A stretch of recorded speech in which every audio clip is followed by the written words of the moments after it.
Welcome everybody. Today, I'm talking here again with Professor Kak, and we today will be having a easy to understand talk about Varna and Jati. So let me begin by introducing Professor Kak. Padmashri Subhash Kakji is a Regents Professor at Oklahoma State University. He's also a member of the Indian Prime Minister's Innovation and Advisory Council. He's an archaeoastronomer and a Vedic scholar, and he has also written on Varna and Jati in academic journals. So welcome, Professor Kak. Thank you, Vandana ji. Delighted to be on your show. So, Professor Kak, the reason I thought we should have this talk is because I recently watched this video that you had made about Varna and Jati and how it is there in popular discourse a lot, but it is misunderstood, and it is not people are unclear about it. What is Varna? What is Jati? How do they both interact with each other? Where does one end? Where does one begin?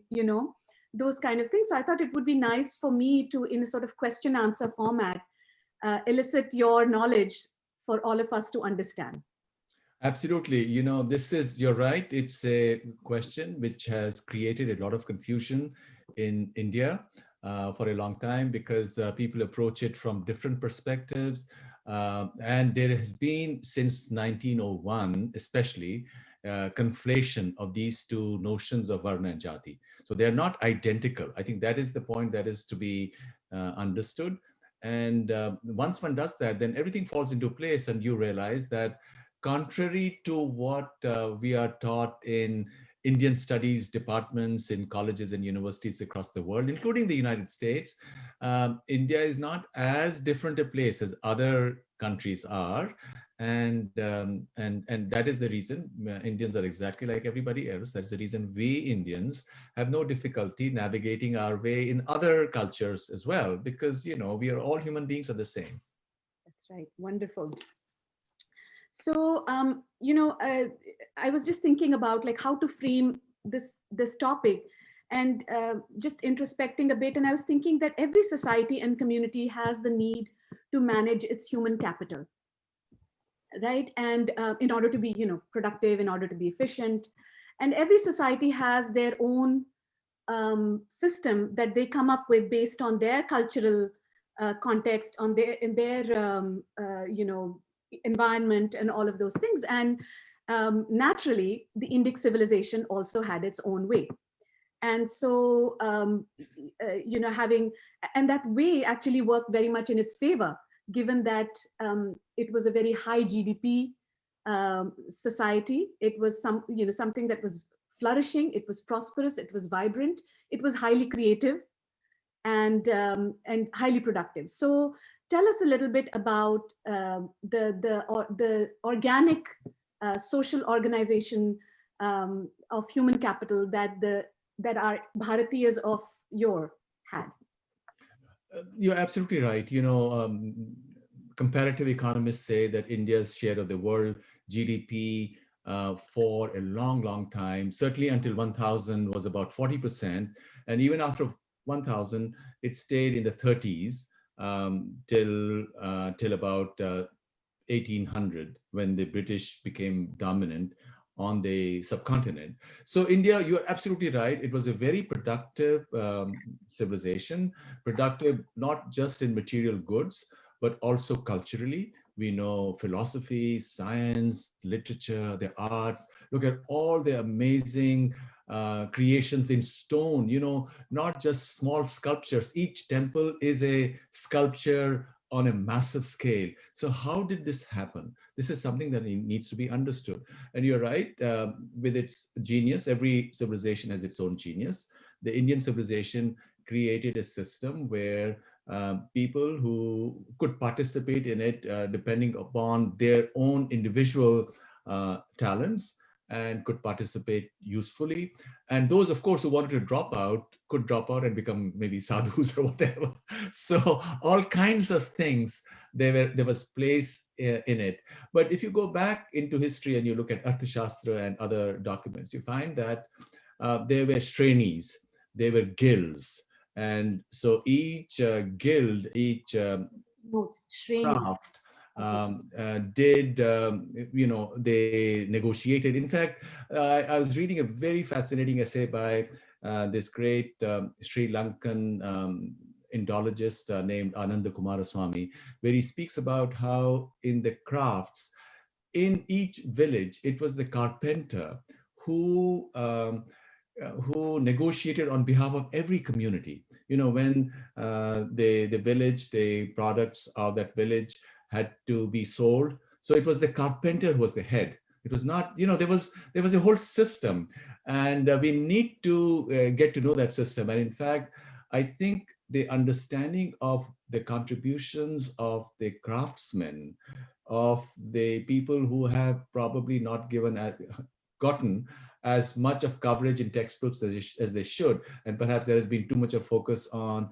the elite in terms of just the books and so on. But the great contributions of India has been to the crafts. And in fact, in this particular book, the foreword is written by one of the great 19th century leaders of the arts and crafts movement. And he says that really who was the leader was Vishwakarma. It was Vishwakarma who, as the carpenter, the god, the deity, who, because the carpenter creates, ultimately it's a question of products. And just to take a quick detour, if you will, if India has not done very well in products comparatively with other nations like China and Japan and the US and Europe, is because we have not given as much of homage to Vishwakarma as we should. Vishwakarma is who leads a society.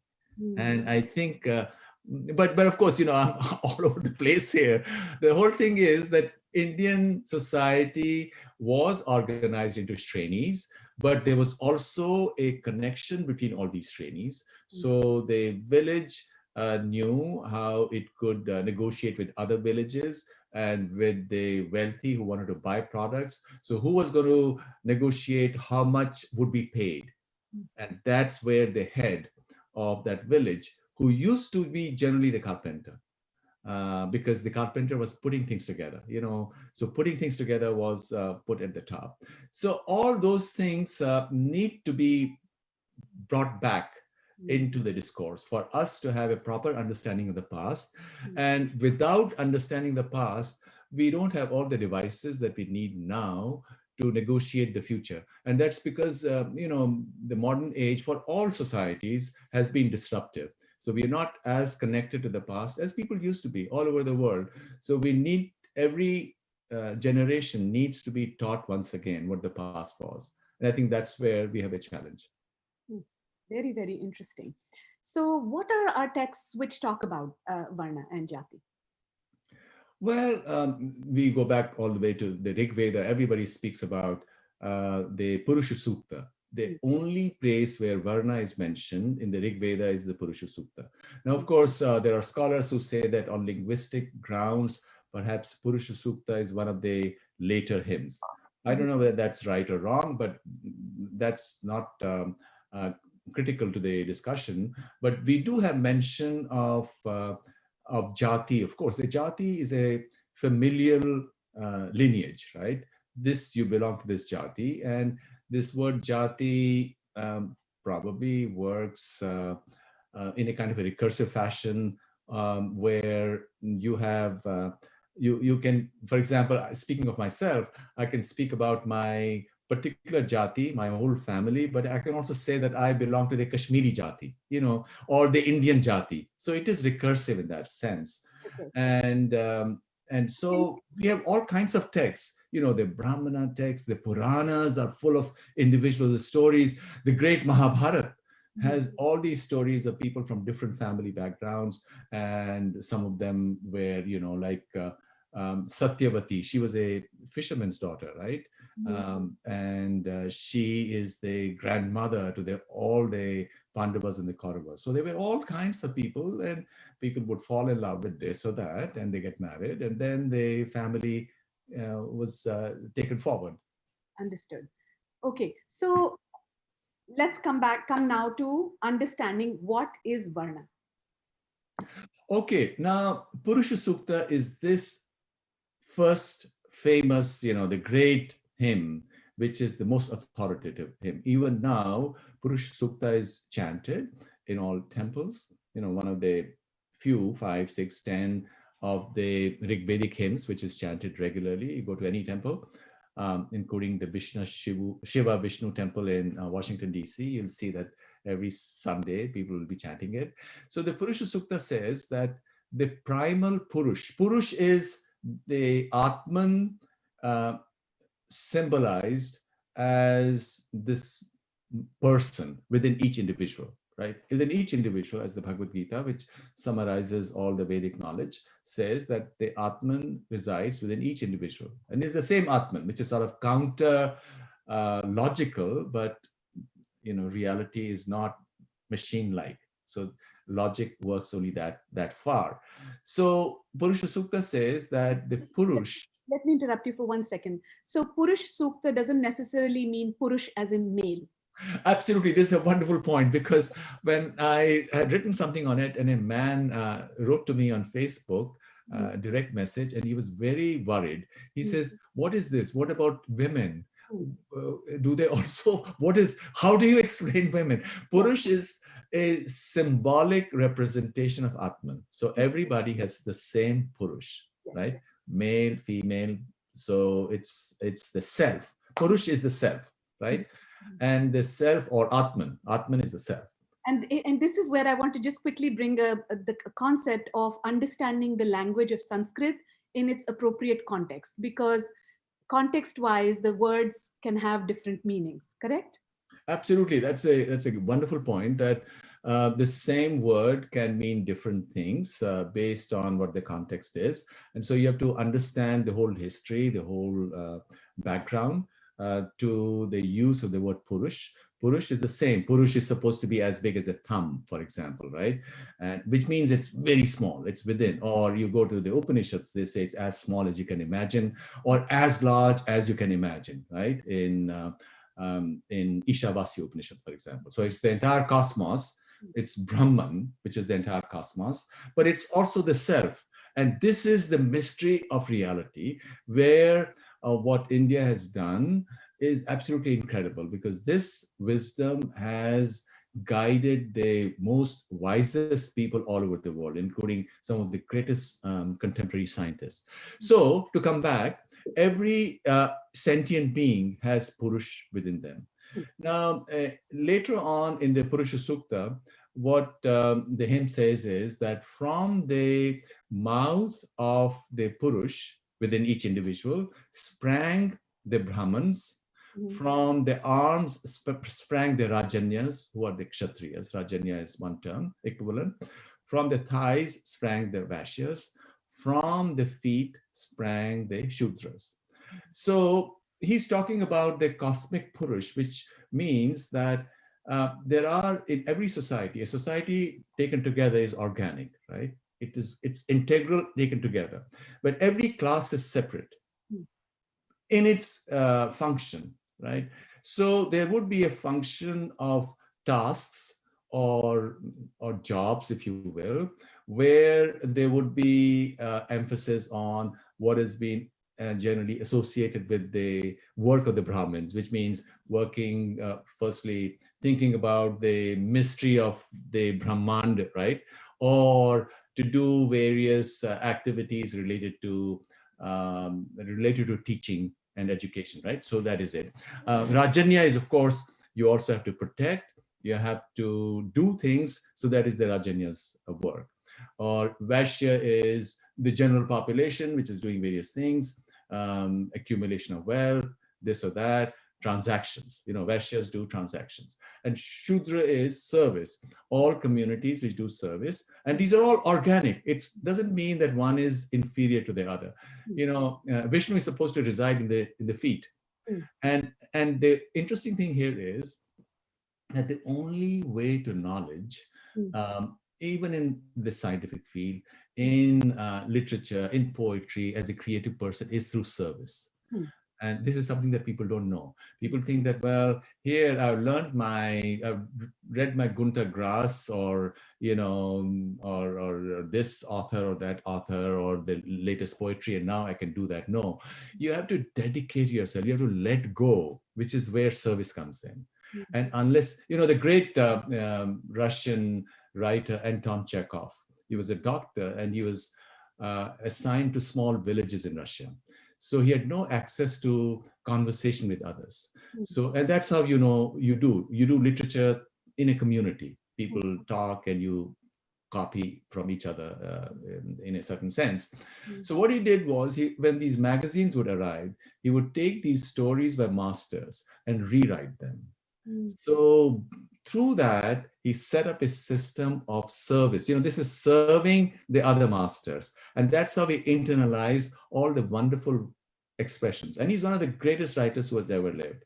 So, and likewise, if you go to a true master and you say, hey, please teach me, the master would say, and I want to live in your community, in your ashram. You know what the master more likely than not would say?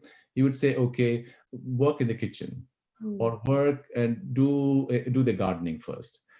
First of all, the master has to know whether you are qualified to learn, whether you are prepared to learn, is whether you don't have ahankar. If you have ahankar, you can't learn anything at all. You can't be creative at all. So that is the most important thing. So in any way, to go back, you have community, various communities within every society, but that doesn't mean, because every individual is complete. So every individual has all of these varnas, and each one of us at different points in our time is, for example, as a parent, you have to teach your children, right? At that time, you're a Brahmin. You go out and you do whatever work you have to do to protect your family, and you're a Rajanya, right? You have to accumulate wealth and do various transactions. You're a Vaishya. And you also have to serve. If you can't serve, you can't be a good person in the family. If you don't have that attitude of service, you have to, as a father or a mother or a grandfather, and I can speak from very recent personal experience. You have to change. You have to change nappies. No, yeah. Okay, you have to change nappies. That's right. So that's service. That's service. You have to do everything. You have to keep up at night. You have to hold the baby, and you have to do everything. And every individual. Now, of course, you might say, what about a farmer, who is the class of farming is that of, say, Vaishya or Shudra, let's say. But each farmer is for all of these varnas within. The job that he's doing at that time, when he's tilling the land, could be called theoretically that this is the job of service, because at that time he has to let go. The heat might be oppressive, but he at that point has to think of the larger good, and the larger good both for society and for himself, because he knows that even he's not going to get the fruit of that labor immediately, and he's hoping that things will work out, and there'll be rains at the right time, and if he has to pump water, the electricity will not be interrupted, and then hope that there is no cyclone or something so that the whole crop is wiped out. So at that time, you really surrender.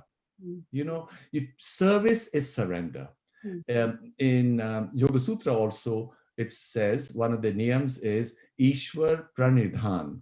You have to surrender to the larger reality, the Ishwar within you, which is consciousness.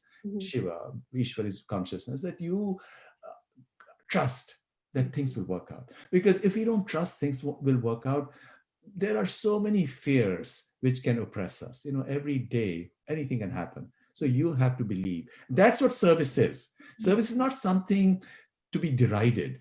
Service is something beautiful. Service is the only way to reach meaning and transcendence and wisdom. So now, somehow, in the Indian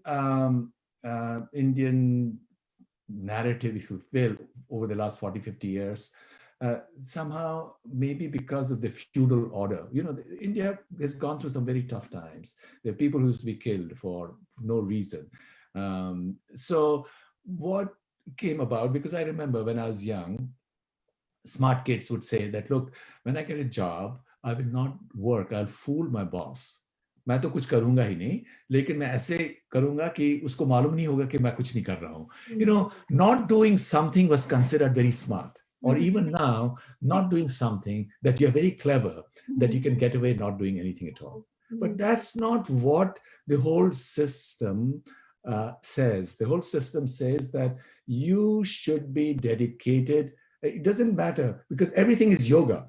What Hinduism, or what the Vedas are, it's totally misunderstood. Hinduism, as the Bhagavad Gita correctly says, all life is yoga.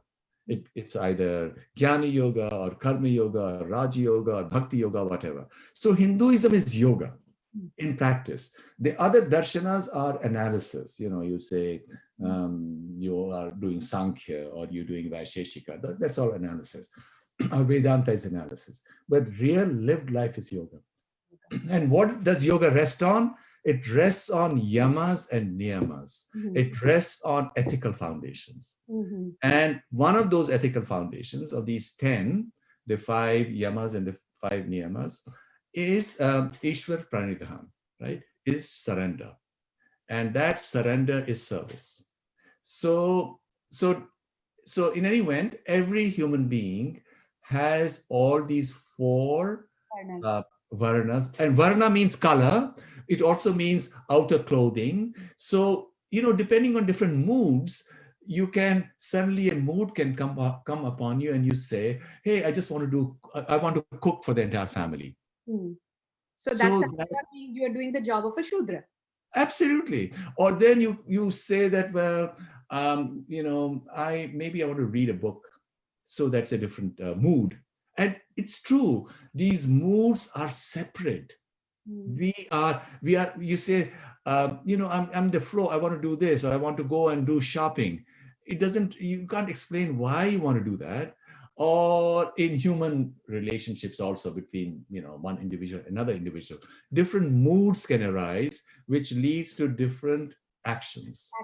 So Professor Kak, how I understand this is, jaise we say, right, bhanti bhanti ke log, right? There are tendencies within us, and some of us embody certain tendencies more and certain other tendencies less. So not that one doesn't have any of one tendency and all of the other. There are some overwhelmingly apparent tendencies. For example, somebody may be more creative in painting. They may be, they may just have a flair for something, having a flair for something. Same way, somebody has a flair for finance. Somebody has a flair for putting things in simple words to teach other people. Somebody has a flair with recipes. So can we say then that our ancients, they observed that people have these tendencies, and they have certain overwhelming tendencies, and they came up with techniques on how to utilize these tendencies to the best possible good, for best possible common good, so that you're not fighting against your nature. You're sort of flowing with your nature, that okay, you love to paint and you're good at painting, you do this. You love to teach, you then this would be an appropriate thing for you. So perhaps that was something that was also this knowledge of intrinsic innate nature in all of us that people had, and using this and working with nature instead of against it, working with it, and then forming these guilds, these jatis, these different. Am I making sense? No, absolutely. So you had these Shrenis or the jatis, but these were all flexible. Yes. They were the jatis. We have history over the past 1,000 years of different communities which left a certain part of India, Gujarat or Maharashtra, and then they moved south. And initially, according to books, they were probably farmers or etc. But then as they came down to the south, perhaps with the Marathas, or as there was disorder in Gujarat and Maharashtra about 1,000 years ago. So slowly they changed, and now there's one of the most successful communities in near Madurai. And I know some of them here in the US, and everybody's a PhD. They've gone to the best schools, their children.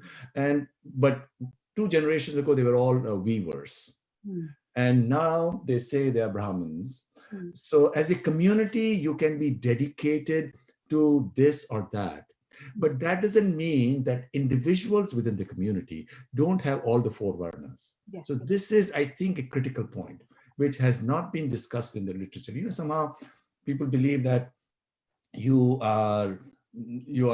born a farmer, so maybe you have only this Varna within you. You can speak of, poetically, you can say this class as a farmer, as a craftsman, or as a writer, you can give a certain color to the class, Varna as a color to the class, right? This is a more intellectual class, right? And that is perfectly fine, because we are not fighting words just because they are politically charged, right? We are just stepping back to see what it all really means. But each individual, no matter which class you're born, has all those 4 Varnas. This is my point.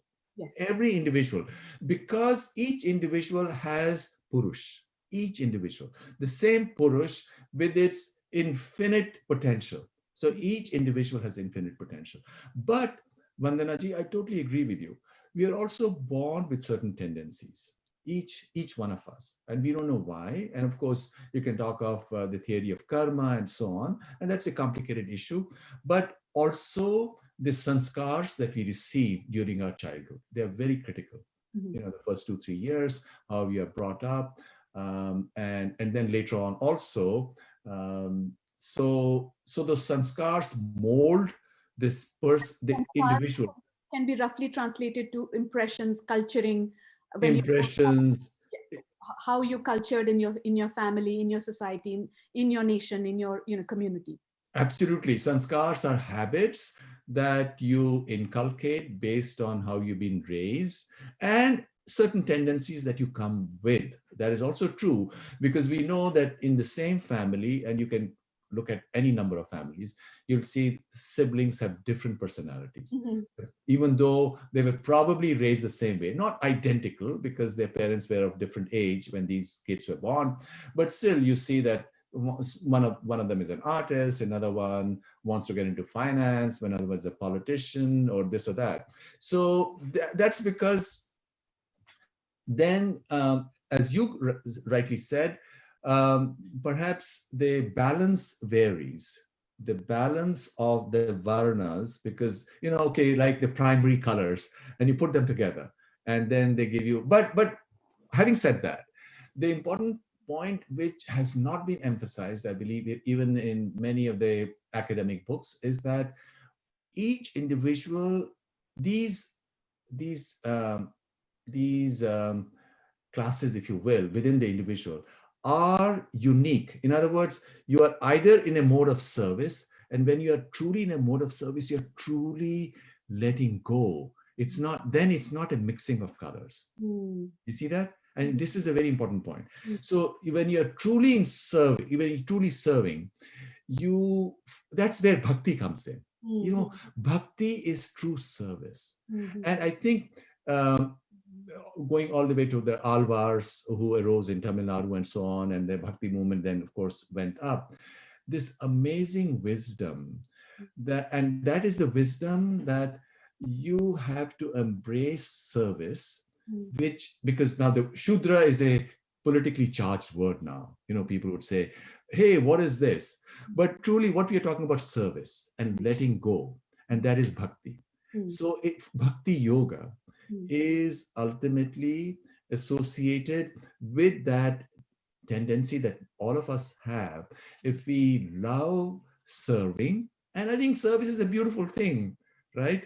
We may not want to use the word Shudra right now, because now, that's a political word, but truly we are talking about the same thing. Understood. So how did then families, So actually, let me just quickly step back a second. The point that I wanted to make is when we were having a conversation, you, I, and Pandit Satish Sharma ji, he made an observation that within a family as well, you can have a Brahmin, a Shudra, a Kshatriya, and a Vaishya. So it's not just within a community, but within a family itself that, tendencies and aptitudes and flares and colors of personalities may be different. So that for me was a big aha moment as well of learning. But the point I wanted to make is how is Varna determined? How do people come to conclude that I am or so and so is a Brahmin or a Kshatriya or Okay, this is where what I am saying is puts the emphasis somewhat differently. What I'm saying is that each individual is all the four. Is all the four. Yes, I get It's that. all the four. Each individual at different moments. For example, I've been changing a lot of diapers recently, Yes. so I'm doing service right now, right? Yes. So each of us at different moments is a Shudra, is a Vaishya, is a Kshatriya, and is a Brahman. But now, of course, we may be, as our job or as what we are dedicated to doing in our lives, as something that gives meaning to our lives, we may pick one or the other. For example, traditionally, it's a personal choice for each it's a personal choice, and it's a choice which is also determined by economic and social conditions. See, for example, after the Indian economy collapsed in the 19th century, India's share of the world economy went down from 30% to maybe 2% or 3%, 2%. So there was massive unemployment, right? So people who were doing various crafts, because now the market for their products disappeared because Europe set up its automated factories and there was no investment in India. So Indian products could not compete. So people were unemployed. So what did people do? For example, from Uttar Pradesh or Maharashtra or Bihar, all of North India, people who were in education in the past, there were these pathshalas, they were teachers. So there were no such jobs. So they became cooks. So the Brahmins became cooks and we called them Maharaj. So they looked all around wherever they could and they became cooks. They worked for anybody, right? So in that sense, since it's a service, they became Shudras. They became Shudras. Or my children are doctors. Traditionally, doctors were Shudras because they were servers. They did service, right? Now, a doctor, while we call the class of doctors Shudra, but a specific doctor has all the four, because there could be some doctors who do work mechanically. Okay, then you could call them, they're working mechanically, that's like Shudra-like. But if you're really a great doctor, you're also thinking, hey, what do I do? Well, actually, every doctor has to think. So each individual doctor has all the four. So you can give a label to the class, if at all it matters. Maybe we don't need to worry about giving labels, right? But each individual is unique. And these are choices that each individual has made. Some people say that, hey, I don't want to do, for example, in the field of academics, there are those who say, I want to be an experimentalist, I just want to observe, and then I want to publish my work. Or there are some other who do very speculative thought, who write papers and this or that. And some other people might criticize that and say that, look, the stock is cheap or theories are cheap. We want to do real solid work. So these are different ways of looking at the mystery of this universe and approaching it and try to make sense of it, so as to justify what one does in one's life. And likewise at office, you are a school teacher. Let's say you are a Brahmin, using this old term, but then at some point you become an administrator, you become a principal. So now you're a Rajanya or you're a Vaishya as an administrator, because then you're not looking at the actual issue of education, right? You have to think about balancing forces, where to raise money. It's a private school. Fundraising is a very important matter. So that is Vaishya, right? And then you have to fight battles. And when you're fighting those battles, you are a Kshatriya. Mhm. Right? And you also have to serve. If you are very aloof, you only want to be a Brahman or a Kshatriya as a school principal, you'll be a horrible principal because you're not relating. You're not, unless you bring that attitude of service to the teachers, to everybody else, and to the students as the principal, you will not be successful. And you might be okay in a country where all this is from top down. In India, these are fostered from the minister of education in Lucknow is deciding who's going to be principal. So people who are not suited to these tasks can get away, right? Because these are top-down appointments. But in a free system, like in the US, where every school has to raise money, if you didn't have that attitude of service, you will not be a successful principal, and the parents of the students will hate you. They'll say, you are too arrogant, right? So that arrogance might be okay when you're fighting a battle, right? But it's not okay when you're running a school or when you're running a department. Okay. So how can this concept of Varna and Jati be applied today? Does it need to be applied today at all? Is it helpful at all? Or is it irrelevant for us today? Well, in India, all this is still very important because in India, strangely, uh, Jati is brought into the picture. The laws are such that there are certain advantages given to you if you've been born in a certain family. See, for example, there are reservations for minorities, irrespective of whether you are, whether as a minority, as a group, you are wealthy or not. For example, I just came across a scholarship to study abroad in Karnataka, paid for by Karnataka, 20 lakh rupees a year for minorities. And only if you're a minority, you qualify. And who are these minorities? They are Parsis, they are Jains, who are both amongst the two most successful, economically successful communities in India. Yes, So yes. these are Parsis, Jains, Christians, and Muslims, and Sikhs. So only those communities qualify for this Mhm. scholarship. So you have many jati-based things. You have right to education, RTE law, which which if a Hindu runs a school, there are certain disadvantages. If a minority runs a school, and that's why in India, everybody says we are not a Hindu. Even the Ramakrishna Mission people in the I think 80s or 90s, because at that time, some of these things were even worse than now. And in order to keep control of their schools, they said we are not a Hindu because the West Bengal government under Jyoti Basu was trying to take their schools over. And even Arya Samaj at that time, things were so bad. So I think in India, we have tied ourselves in knots by bad ideas.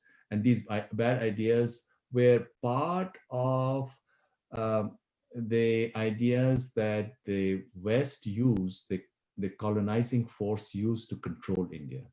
And now, even though the English have left India for 70 years, we have tied ourselves totally in knots. This is like Nagapash, when Lakshman and Indrajit are fighting, you use different kinds of weapons and you change your weapons. And you can even tie the opponent using snakes, but these snakes are really words. And these words, these bad ideas are snakes. And these bad ideas have tied Indians all up in knots. So, And so even in, can yeah, we say that caste is that one bad idea? caste is one bad idea because there is no equivalent to the word caste in India. Yes. You only have Jati and Varna.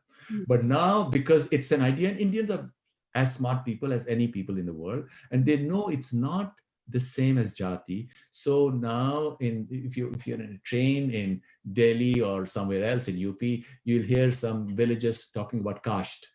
Caste. Yeah, it's caste ka hai. Yeah. Because they know it's not Jati. Jati is fine. What's wrong with Jati? And some Jatis may have had economic struggles or problems or troubles, but every jati can go to the very top, and every jati should be proud of it. And if they have succeeded in spite of the difficult past, the more glory to them. They should be even more proud of it. So jati is perfectly fine, and in every jati, every person, in my understanding, has all the four varnas, and now they can dedicate. Each individual could say, "Well, I want to be a school teacher. I just want to be dedicated to this." But that's where the problem comes in, because if you take this idea that I can only be dedicated to teaching without having this attitude of service, then you will never be an outstanding teacher. So the only way to succeed in any task is to call upon all these four varnas within you. And if you don't do it, you will not be able to compete. That's why Indian scholarship or Indian economic products have not been able to compete with the rest of the world, because we over classify, or within each organization also, we don't necessarily, you create a piece of software, then the chief must approach the software from the point of view of a user and then test it. That's where the service comes in. What the chief would say, okay, acha aapne kar liya, theek hai, usko laga do, without finding out whether it really works, finding out whether it's really excellent. To find out whether it's excellent, you have to approach it from the perspective of service. Yes.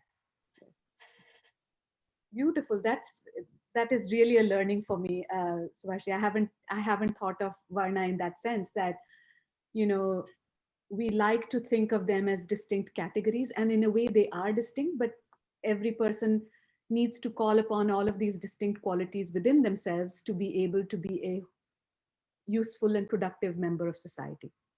Absolutely. I think you put it beautifully. And not only just be a useful and productive member of society, but also find meaning in their lives. See, that's equally important. Because if you compartmentalize your approach to the world, you are missing out on function.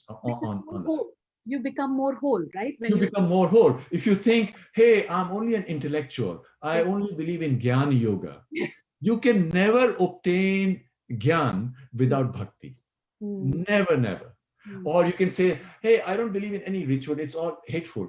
Well, you may not want to do ritual yourself, but what you do is also ritual. You may not want to do ritual as you have seen it in somebody else's because your aesthetic doesn't accept it. That's perfectly fine.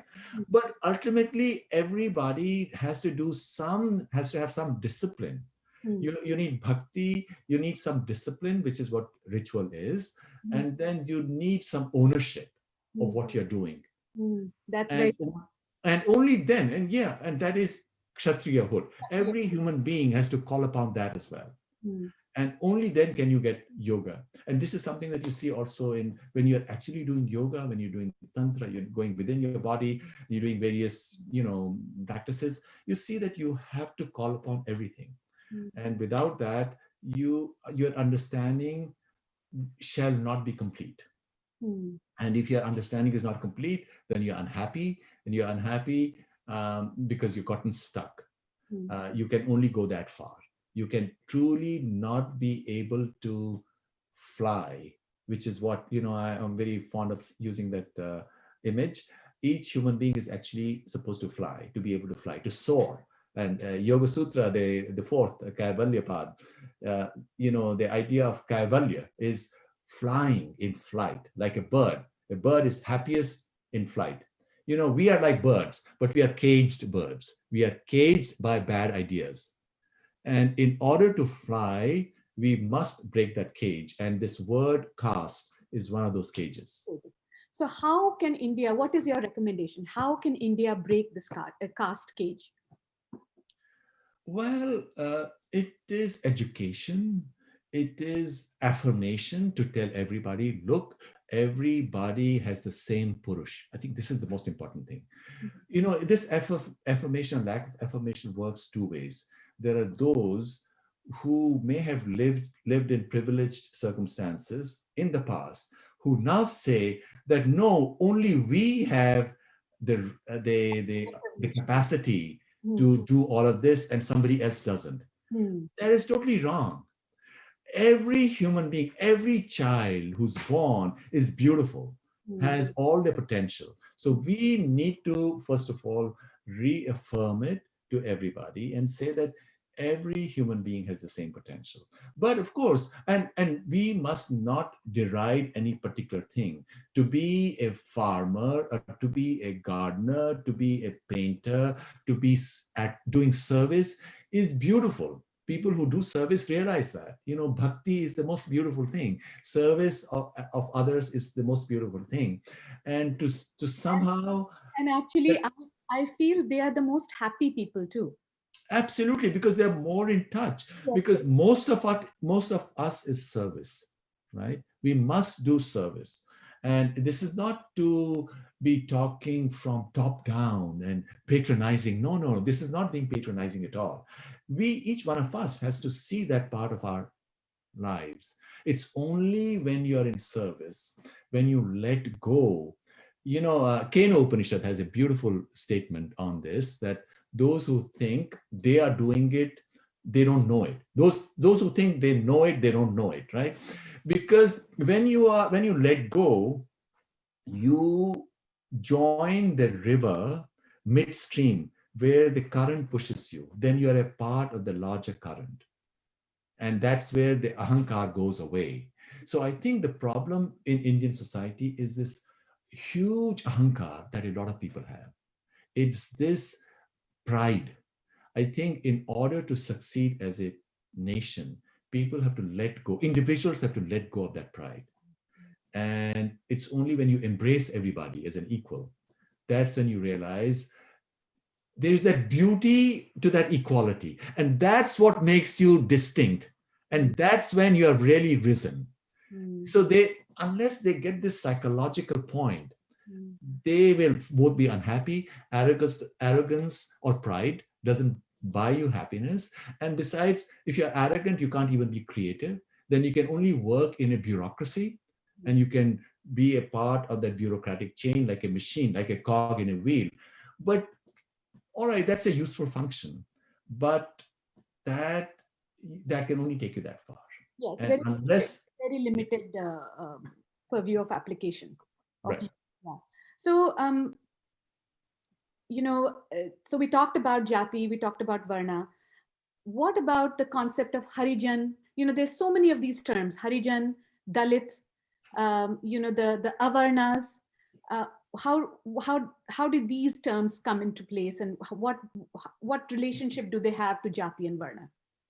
Well, according to historians, what happened was, they say, you first of all, the whole thing about untouchability. Let's just bring that in. You find that many other cultures, societies like the Japanese, the Koreans, the Chinese, you have it in Arabs, you have it in France, people who did certain tasks, and these tasks were generally associated with, say, killing of animals, slaughtering of animals, leather work, this or that. So at some point, certain communities which were just doing it lived sort of apart. But or disease. There was disease and people got afraid, like what's happened now because of COVID-19. Now people are not touching each other, or they're afraid, or they call you where you want to visit them. They call you. They say, "Have you been well?" Or when you see them, when you actually come to their home, they want to be as far apart. So we don't know, complex background, right? So that is one. The second is the whole question of Yajñopavid, right? The ritual of Upanan, the Upanan Sanskar? Upanayan Sanskar, right? Now, there are certain Dharma Shastras, but you realize that even girls at some point had the Upanayan Shastra, Upanayan Sanskar, right? So there were certain communities which in living in the towns, etc., which did that.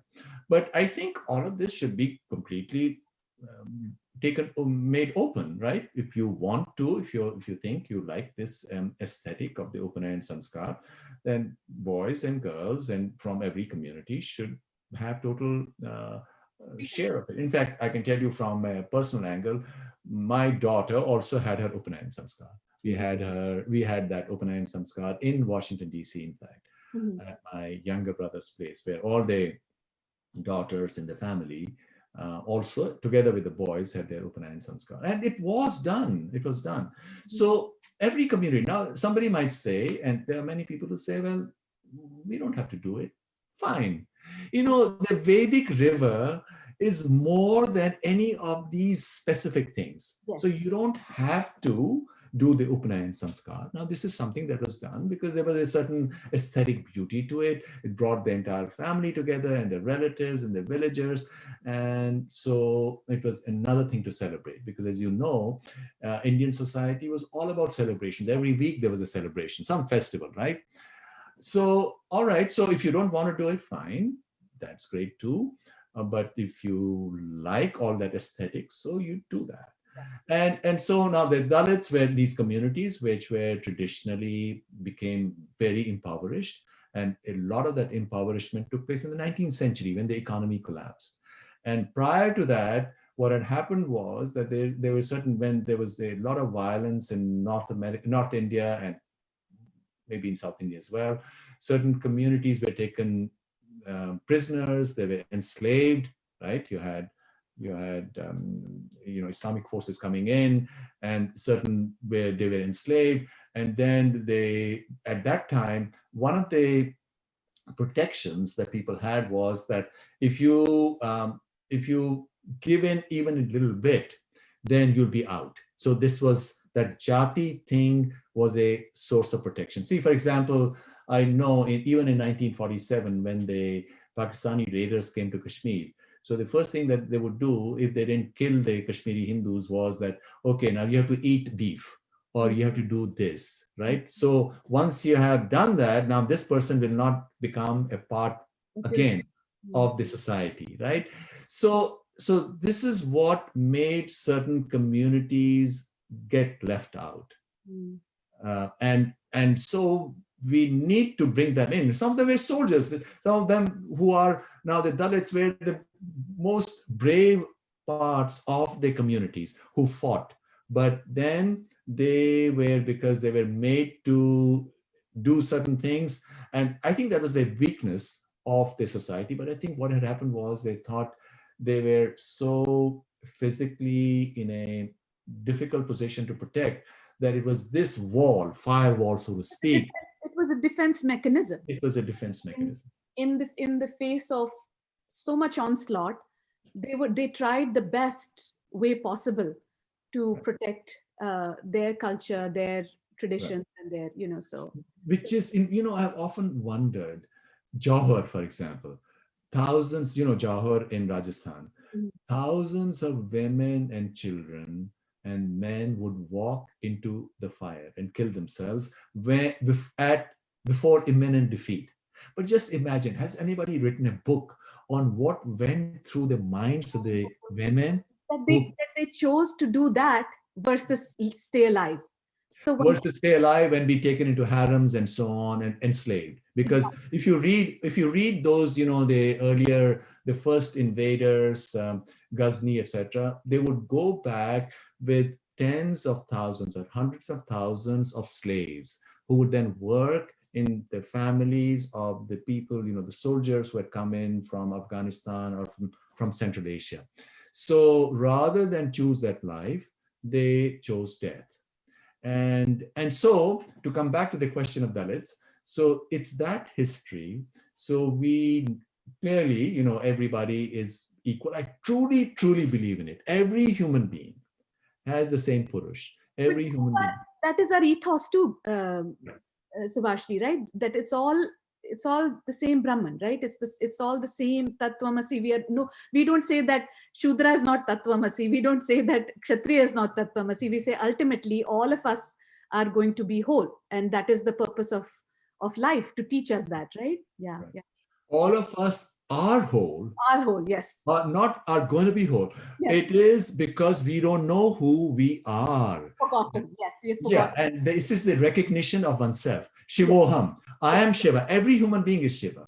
But we have forgotten that we are Shiva, so we are not able to do all that is within our capacity. Yes. And therefore, this Jati and Varna issue can, if people were to be told that creativity comes from this inner self, which is the same for each individual, we are all equal. And ultimately, each Jati must be dedicated to service. It's only through service that transcendence can be received. And that is where we seem to have, and you know, to be fair to all the Jatis, in 1879, when the British did their census in Punjab, and this is in my essay, The Idea of India, or The Big Scandal of Indology, one of these two essays. They did their census of the various Jatis, of all the people in Punjab. So they asked people, what Varna are you? They said, we don't know what Varna means. We are this Jati. You know, we are Chimas, or we are this, or we are that, right? And maybe we do, we are Tarkhans. We may be doing carpenters now. But that didn't mean that a person from the Tarkhan family, a carpenter, could not go to another town and do something else. So long as much as they could remember of what they did, they were dedicated to one trade or the other. So they said, you know, we are this Jati. And they were quite proud, as they should have been. But in 1901, the British said, I don't know what kind of ideological push was behind that. They said, no, every Jati will be pegged to a specific Varna. And that's what started it all. That's what started it all. So do you think it's perhaps because of their, I mean, I don't know, maybe, again, this is not, we don't know for sure, but perhaps the understanding that they themselves, like when I watch a lot of British period dramas, I really enjoy watching those. When I watch them, there is this very clear idea of pure blood, of highborn royalty, of marrying into royalty to secure one's livelihood, to secure one's, position in society, to come out into society, all of those things.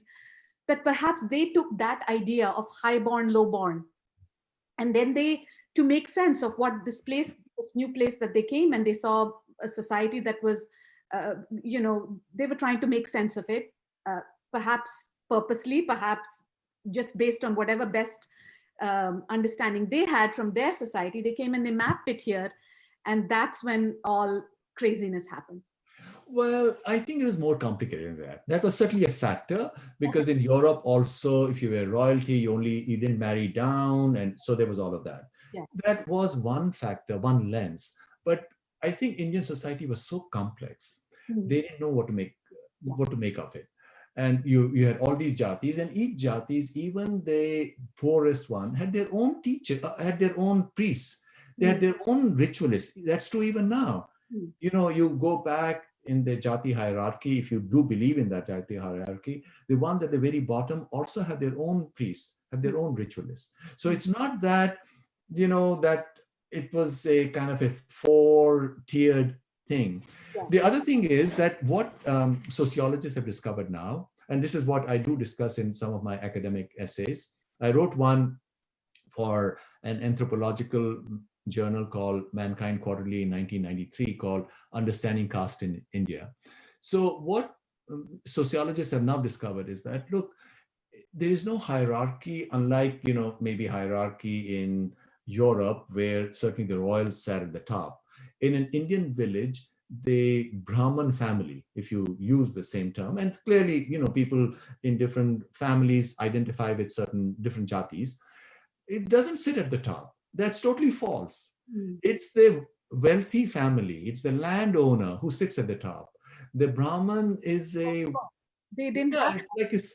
like a servant. They come and they ask for money. And so the hierarchy is different. And not only that, often let's say a Rajput family in North India will be very upset if they were traditionalists. They would upset that their son was marrying a Brahman girl, right? Because they see the Brahmins below them. So this whole idea of the Brahman sitting at the top is sort of ridiculous. It's not supported by actual facts on the ground, right? Now, of course, and within the Brahmins themselves, you have I forget their names, the ones who do the death rituals, etc. They were they were at the bottom. The Brahmins at the ones who did not do ritual. In fact, I can tell you in Kashmir itself. In Kashmir, the Brahmins who did ritual were considered lower to the Brahmins who did not do ritual. The ones who did not do ritual are called karkuns, right? Who were administrators, like the Kayas in North India. So the karkuns did not want to marry their girls to the Brahmins who did ritual. So it's very, very complicated. So it was all related to who is giving dan. It's a complicated equation related to, and this is of course when society, and why was this even happening, you might ask, because this doesn't happen anymore. People don't care about where you come from, because Indian society for 150 years had gone through a catastrophic diminution. After 1800, without knowing it, it was not that they were being massacred as used to happen in the past. Prior to that, it was all orderly. But the Industrial Revolution in Europe did not have a mirroring in India, right? So India became impoverished. It's like you put a frog in hot water, it'll jump out. But you put a frog in lukewarm water, and then you start heating the water, the frog will not jump out and finally die because it's happening so slowly. So this impoverishment of India happened so slowly that we didn't know what was happening, but it was destroying society at so many psychological levels, more than even the outer economic level. And so at the end of it all, these lines were drawn and bigger and stronger. And then perhaps human beings reacted to their difficult outer conditions by creating even more difficult internal psychological conditions. Understood. So would it be appropriate to say then that one must actually dissolve this consciousness of caste, that we need to dissolve caste consciousness, and that we need to say that it's just something that is not indigenous to India, and it is not an Indic idea. So, if there has to be special treatment, or if there has to be any reservation, it needs to be need-based. It needs to be class-based rather than label-based, that you belong to this caste or that caste. Or would it be fair? Would we be fair to say that? The word caste has no equivalent in any Indian language. The word caste should indeed be banished. It should not even be used in the Indian narratives. You can certainly bring in jati. Jati is true, it's a fact. We want to be realists. And jati is a fact.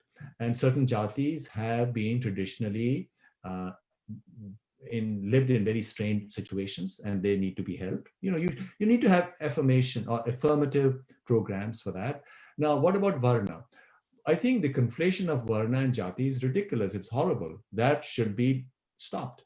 And Varna is a psychological category. It's a psychological category that changes, or is an emotional psychological category that changes from time to time. And so it should not be a part of the narrative. But we should recognize it's a very interesting psychological category. We are not saying that these are not distinct states. I know from my personal experience, these are distinct states. Even Indian tradition, you look at Bhagavad Gita, Bhakti Yoga. Bhakti is a distinct state. Bhakti is distinct from Gyan. Bhakti is where you let go, you immerse, as Mirabai says, ki, Krishna ke rang mein main bhi rang hona chahti hu. There's this particular line, beautiful line. So bhakti is a surrender situation, and Gyan is something more subtle, and so these are true distinct states, And we should recognize that we don't want to get rid of these terms just because they're not politically correct right now. So Varna is fine, but we must understand it correctly. Beautiful. Wonderful, Dr. Kak. So what would you say would be the key takeaways for what should be the key takeaways in the sense of somebody who's discovering Jati and Varna through this talk of ours? One, I would say is that, as you said, all four exist in every person and that all are equal, and that the concept of caste being conflated with the concept of Jati and Varna is ridiculous, and it is not our Indic idea. It is, it is an idea which is recent in history and has been artificially solidified and makes no sense. Even no practical sense, right? It's causing more trouble than, we would accept a good idea if it worked and if it helped, right? But this isn't even helping. So certainly your recommendation is that the word caste should be banished, and the caste term being conflated with Jati should definitely be dropped as well. So thank you for that. And this is wonderful. And if people wanted to read more about Varna and Jati, is there some essay of yours that you can point to? You said there are a couple of essays that you've written about them. I did. Understanding caste in India. I will send you a link. Okay. It is on the internet. You can even Google it, and you'll see some references there, and a couple of other essays as well. Fantastic, fantastic, Dr. Kak. So, namaskar. It was wonderful to talk to you as usual, and we did 1 hour 10 minutes almost of talking, and I didn't know where the time went. So, it's been quite educational and quite a learning experience for me. And thank you so much for taking the time and humoring me in my questions, and taking the time to come and explain to me all of these things. Thank you, Vandana. Really enjoyed it. Namaste.